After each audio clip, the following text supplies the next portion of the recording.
Bismillahirrahmanirrahim. Assalamualaikum warahmatullahi wabarakatuh. Alhamdulillahirrahmanirrahim. Wassalatu wassalamu ala asrofil anbiya wal mursalin wa ala alihi wa sahbihi ajma'in. Asyhadu an la ilaha illallah wa asyhadu anna Muhammadan abduhu wa rasuluh. Allahumma sholli ala Muhammad wa ala ali Muhammad kama shallaita ala Ibrahim wa ala ali Ibrahim wa barik ala Muhammad wa ala ali Muhammad kama barakta ala Ibrahim wa ala ali Ibrahim fil alamin innaka Hamidum Majid. Wa qala Allah ta'ala fil Qur'anil Karim, a'udzu billahi minasy syaithanir rajim. Ya ayyuhalladzina amanu taqullaha haqqa tuqatih wa la tamutunna illa wa antum muslimun. Hadirin rahimakumullah, marilah kita panjatkan puji syukur kita kepada Rabbi yang mana Allah SWT masih memberikan nikmat kepada kita, nikmat sehat, nikmat rezeki, nikmat iman dan Islam. Mudah-mudahan kita bisa mensyukurinya dengan cara melaksanakan segala perintahnya dan menjauhi segala larangannya. Salawat serta salam mudah-mudahan dilimpahkan kepada junjungan alam Habibana Nabiyina Muhammad SAW, juga kepada keluarganya, para sahabatnya, dan tidak lupa kepada kita sebagai umatnya. Amin ya Allah ya Rabbal alamin. Saudara-saudaraku yang dirahmati Allah SWT, pada saat ini saya akan sampaikan judul 8 macam perintah Allah Subhanahu wa Ta'ala dalam Al-Quran surat Al-Baqarah ayat 83. 8 macam perintah Allah SWT dalam Quran surah Al-Baqarah ayat 83 yang berbunyi, A'udzubillahi minasyaitonirrajim. Bismillahirrahmanirrahim. Wa idh akhadna mitsaqa bani Israil la ta'buduna illallah wa bil walidaini ihsana wa dzil qurba wal yatama wal masakin wa qulu lin-nasi husna wa aqimus sholata wa atuz zakata summa tawallaitum illa qalilan minkum wa antum mu'ridun. Sadaqallahul azim. Yang artinya, dan ingatlah ketika kami mengambil janji dari Bani Israel, yaitu yang pertama, la ta'buduna illallah, janganlah kamu menyembah selain Allah. Ini ayat berlaku untuk umum, untuk siapa saja, bukan untuk Bani Israel saja. Kita sebagai umat Rasulullah SAW, di dalamnya terkandung di dalam Quran surah Al-Baqarah ayat 83 bahwa kita pertama tidak boleh menyembah selain Allah, beribadah kepada selain Allah. Karena kalau kita beribadah ke selain Allah berarti melakukan kemusyrikan atau menyekutukan Allah. Sedangkan menyekutukan Allah itu termasuk dosa yang paling besar yang tidak akan dimaafkan oleh Allah SWT. Sebagaimana firman Allah di ayat yang lain, sesungguhnya Allah tidak akan mengampuni dosa. Sesungguhnya Allah tidak akan mengampuni dosa musyrik, dan Allah akan mengampuni dosa selain musyrik. Makanya kita jangan menyembah selain Allah. Sembahlah Allah yang menciptakan kita, yang menghidupkan kita, yang memberi rezeki kepada kita, yang memberi umur kepada kita. Sembahlah Allah.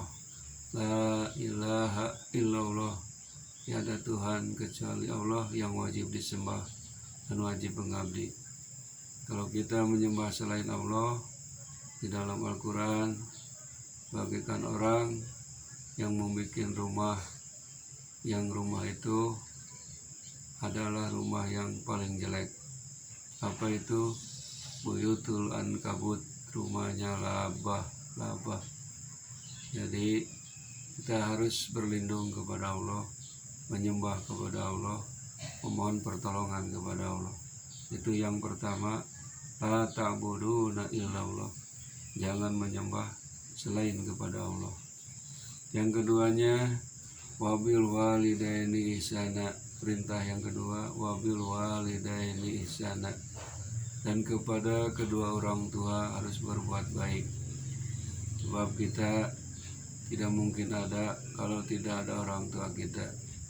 Orang tua kita sudah mendidik kita, memberi makan kepada kita, mulai sejak ada dalam kandungannya sampai kita dewasa ini atau sampai tua ini adalah hasil dari didikan orang tua kita. Orang tua kita susah payah memberikan nafkah kepada kita, sampaikan istilahnya banting tulang. Kita harus bersyukur, berterima kasih kepada kedua orang tua kita. Sebab anak yang tidak hormat kepada orang tua itu namanya anak yang durhaka, anak yang tidak tahu diri. Jadi wajib kita kepada orang tua berbuat baik. Berbuat baik itu banyak artinya, bisa dengan ucapan yang baik, bisa memberi pertolongan, memberi nafkah, dan lain sebagainya.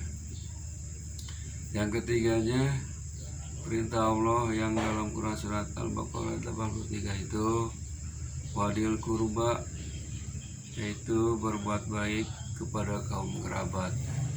Jadi tidak cukup kepada orang tua saja, kepada kerabatnya pun kita harus berbuat baik. Apalagi kerabat yang dekat satu nasab.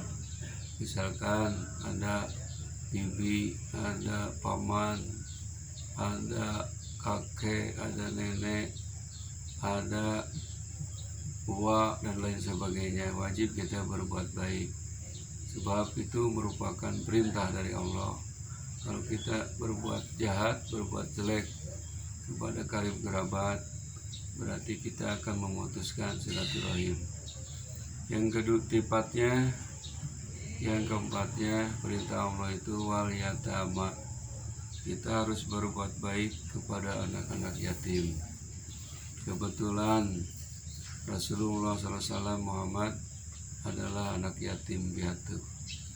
Nah, jadi Rasul pernah bersabda, orang yang mengurus anak yatim dan membina anak yatim nanti akan duduk bersama kami, kata Rasul.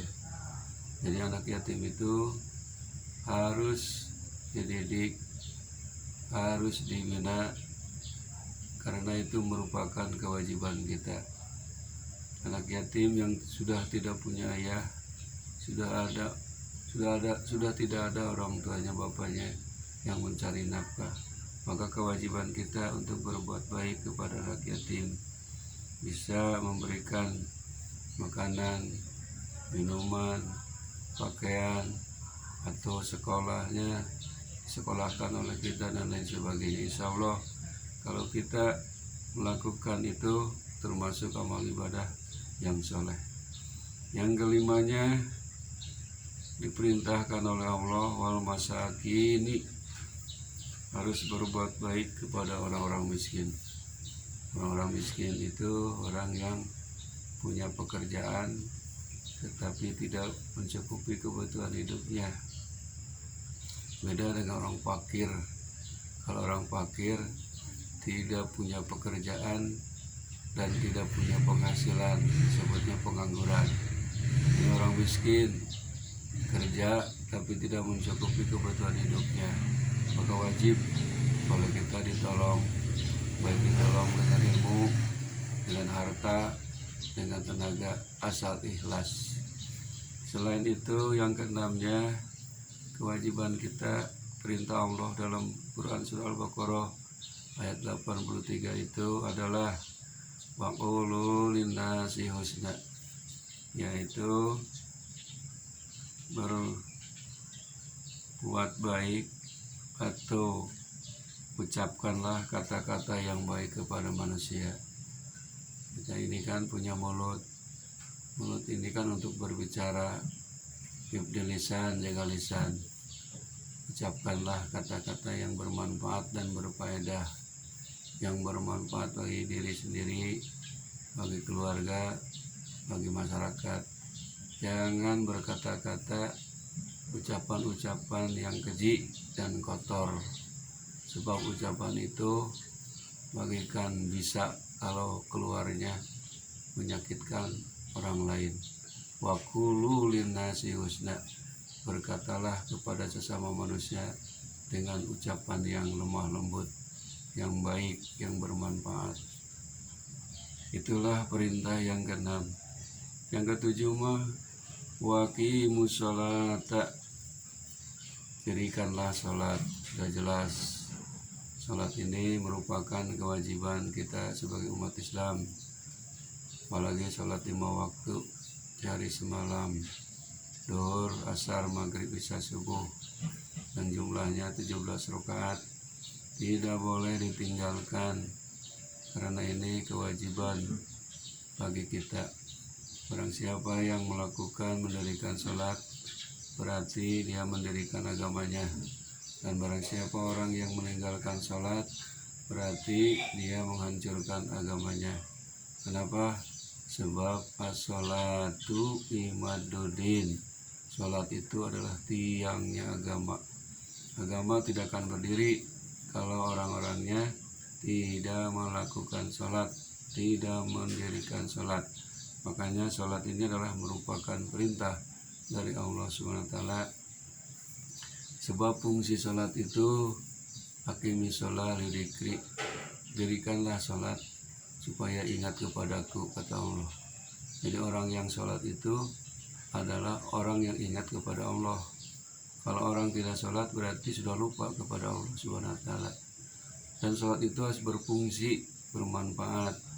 Inna sholata tanha anil fahsai wal munkari. Sholat itu bisa mencegah dari pekerjaan dosa dan munkar. Kemudian yang kedelapan, yang terakhir, wa atuz zakata tsumma tawallaitum illa qalila minkum wa antum muridun. Perintah Allah Subhanahu wa taala dalam Quran surah Al-Baqarah ayat 83 yang ke-8 adalah menunaikan zakat. Pasti kalimat zakat berdampingan dengan kalimat sholat. Seperti tadi, waqimus sholah wa atuz zakah, dirikanlah sholat dan keluarkanlah zakat. Zakat ini merupakan perintah Allah bagi orang yang sudah mampu. Kalau orang yang sudah mampu wajib mengeluarkan zakatnya itu 1 tahun sekali atau 1 kali pas panen kalau untuk tumbuh-tumbuhan atau pertanian. Persentasenya udah diatur, ada yang 10%, ada yang 5%, ada yang 2,5%. Dikeluarkan zakatnya. Kepada siapa zakat itu diberikannya? Kepada 8 asnaf, 8 golongan: fakir, miskin, gorim, amilin, ibnu sabil, sabilillah, rikob. Itulah yang berhak menerima zakat. Makanya kalau kita sudah mampu, keluarkan zakatnya. Karena di dalam harta itu ada hak fakir miskin. Kalau kita dimakan oleh kita, hak fakir miskin berarti dosa. Itulah kotoran.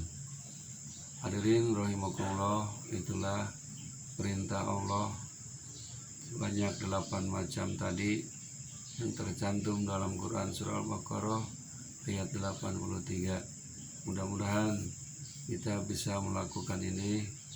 Yang pertama tadi, jangan menyembah selain kepada Allah.